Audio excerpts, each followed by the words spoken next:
जैसे ही संजना जवाब देने लगी, करण अचानक से उसके पास आया और उसकी कलाई पकड़ ली। संजना शॉक थी। उसने संजना को अपनी बाहों में ले लिया और रेहान से बोला, मेरे बेड पर। वो संजना पर अपना हक जता रहा था। अगर अभी नहीं तो कब? रेहान दंग रह गया। उसका दिल पूरी तरह से टूट गया था। लेकिन संजना भी करण का जवाब सुनकर हिल सी गई थी। उसका सुंदर चेहरा शर्मिंदगी से लाल हो गया था। वो करण पर गुस्से से चिल्लाई, तुम क्या बोल रहे हो? फिर वो रेहान को समझाते हुए बोली, नीना आंटी ने हम दोनों को लंच पर बुलाया है और उन्होंने ही मुझे पहले मैसेज किया था, लेकिन मैं चेक नहीं कर पाई, तो वो घर के बड़ों से मिलने जा रही थी। रेहान ने करण की बेशर्मी के लिए उसे गुस्से से देखा, लेकिन करण पर इसका कोई असर नहीं हुआ, बल्कि उसने कमेंट करते हुए बोला, मुझे कोई फर्क नहीं पड़ता। रेहान चुपचाप उसे देख रहा था। संजना ने मन में सोचा, इस लड़के के दिमाग में जरूर कोई खिचड़ी पक रही है। कार में बैठने के बाद भी उसका चेहरा शर्माने की वजह से लाल था।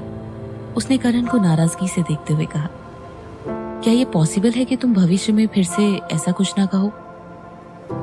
करण ने कोई जवाब नहीं दिया और चुपचाप कार ड्राइव करता रहा।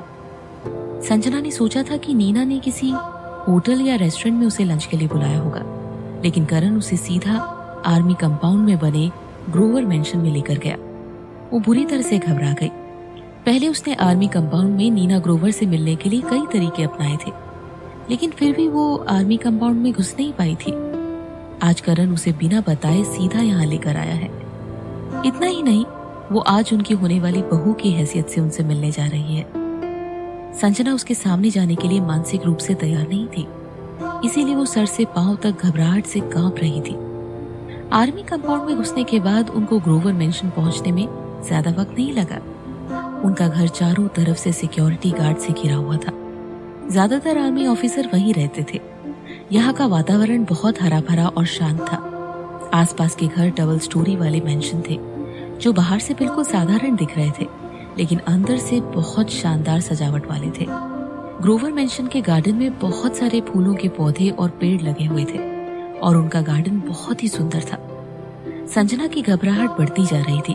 उसने करण से पूछा, तुम मुझे ग्रोवर मेंशन में क्यों लाए हो?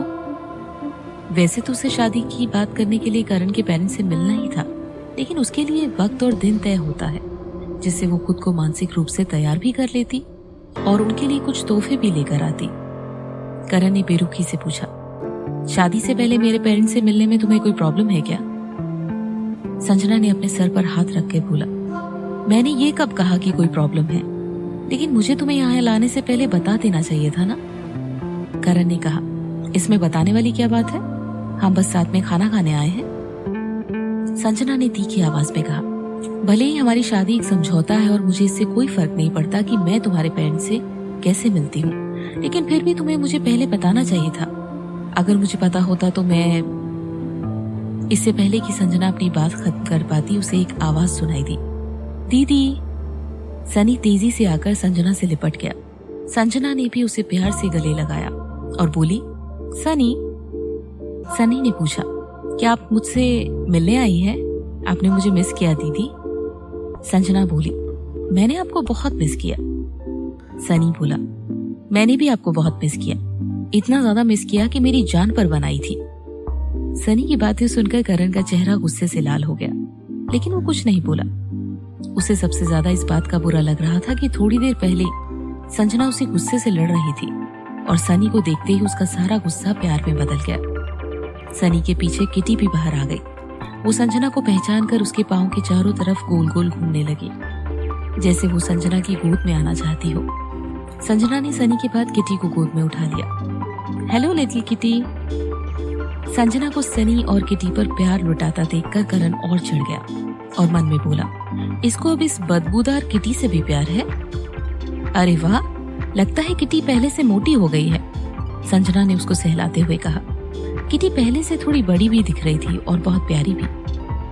सनी ने कहा, हाँ मुझे पता है, ये आजकल ज्यादा खाना खाने लगी है और दादी भी इसे नॉन स्टॉप खिलाती रहती है। सनी ने नाराज होकर मुंह बनाया और बोला, अब इसका नाम किटी नहीं है, दादी ने इसका नाम बदल दिया है। ये सुनकर संजना ने उत्सुकता से पूछा, तो अब इसका क्या नाम है?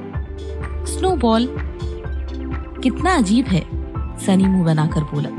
पर ये नाम किटी को बिल्कुल सूट नहीं करता। इतना अजीब नाम सिर्फ मेरे बुद्धू दादी ही सोच सकती है। मैं अभी भी इसे किटी ही बुलाऊंगा। संजना हंसे बिना नहीं रह सकी। उसे नहीं पता था कि सनी अपनी दादी को बुद्धू भी बोल सकता है। करण ने सनी को डांटा। सनी, तुमको इस तरह से बात करना किसने सिखाया? सनी धीरे से बोला, मैंने आपसे ही सीखा था जब आप बड़े अंकल से बात कर रहे थे। ये हमारी फैमिली है। दादी सबसे ज्यादा भोली है और उनको बुद्धू बनाना आसान है। करण को गुस्से में देखकर सनी डर के मारे संजना के पीछे छिप गया। करण ने उसे नजरें टेढ़ी करके देखा और सोचा, तो इसे अपना सपोर्ट ढूंढना भी आता है। अब क्या संजना इसे बचाएगी? मैं इसे बाद में देख लूंगा। तभी नीना ग्रोवर घर से बाहर आई। कैजुअल कपड़े पहनने के बाद भी वो बहुत क्लासी और एलिगेंट दिख रही थी। वो दूर से ही संजना को देखकर मुस्कुराई और बोली, संजना, आखिर हमारा मिलना हो ही गया। संजना का दिल बैठ गया था और वो उन्हें ग्रीट करके बोली, हेलो नीना आंटी। इस बार संजना बिल्कुल अलग वजह से नीना ग्रोवर से मिल रही थी। पिछली बार तो वो नीना ग्रोवर से करण की स्विमिंग कोच की हैसियत से मिली थी, इसीलिए जाहिर था कि वो उससे बहुत विनम्रता से मिली थी। लेकिन इस बार संजना उनकी होने वाली बहू की हैसियत से उनसे मिलने आई थी। क्या मिसेस नीना ग्रोवर इस रिश्ते के लिए तैयार थी? देखा जाए तो इसका जवाब ना होना चाहिए। क्या वो भी रोशनी की तरह उसे चेक पकड़ा कर उसे करण की जिंदगी से जाने के लिए कहेगी? नीना ग्रोवर को आज संजना पहले से भी ज्यादा खूबसूरत लग रही थी। संजना स्विमिंग चैंपियन थी और उनके बेटे को वाटर वर्टिगो था। उनको लग रहा था कि ये दोनों शादी के रिश्ते में परफेक्ट बैलेंस बनाकर रखेंगे। उनकी नजर में दोनों एक परफेक्ट जोड़ी थी। वो जितना इस बारे में सोचती उतना ही वो संजना को चुनकर खुश होती। उन्होंने तुरंत संजना को गले लगा लिया। तुम्हें कोई भी फॉर्मेलिटी करने की जरूरत नहीं है। मिसेस नीना नहीं, मुझे आंटी कहो, मुझे अच्छा लगेगा। चलो हम अंदर बैठकर बात करते हैं। संजना मुस्कुराई, लेकिन अभी भी उसकी घबराहट कम नहीं हुई थी। ये नीना ग्रोवर उससे इतने प्यार से क्यों पेश आ रही थी? उन्होंने उसे डांटा क्यों नहीं? उसकी जैसी मिडिल क्लास लड़की उनके घर की बहू बनने के लायक नहीं है। वो इतनी अमीर है और उन्होंने उसे कैसे एक्सेप्ट कर लिया? कहीं वो एक्टिंग तो नहीं कर रही? लेकिन नीना ग्रोवर के बर्ताव को देखकर संजना समझ गई कि वो उसे दिल से पसंद करती है और उन्हें उनकी शादी से कोई एतराज नहीं है। वैसे भी आज नीना ग्रोवर और सनी के अलावा घर में और कोई नहीं था। उनसे बातें करते हुए धीरे धीरे संजना कंफर्टेबल होने लगी। सनी उसे अपने घर में देखकर इतना खुश था कि उसको छोड़ने को तैयार नहीं था। उसने संजना से पूछा, दीदी, दादी ने बताया कि कुछ दिनों में आपका स्विमिंग कंपटीशन होने वाला है, क्या मैं भी देखने के लिए आ सकता हूँ? संजना के कुछ कहने से पहले ही करण बोला, नहीं। सनी ने पूछा, क्यों? करण ने कहा, तुम्हारा स्कूल होता है। सनी ने मुंह बनाकर संजना को देखा और बोला, दीदी, क्या आप नहीं चाहती कि मैं भी आपके लिए चेयर करूं? संजना ने कहा, लेकिन आपको उस दिन स्कूल जाना होगा ना?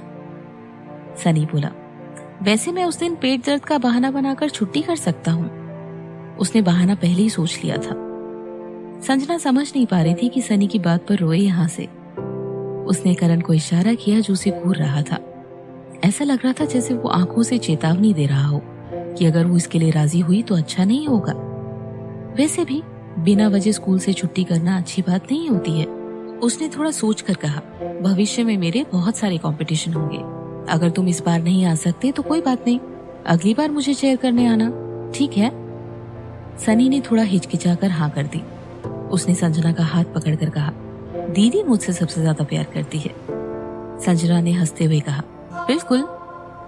करण का चेहरा देखने लायक था।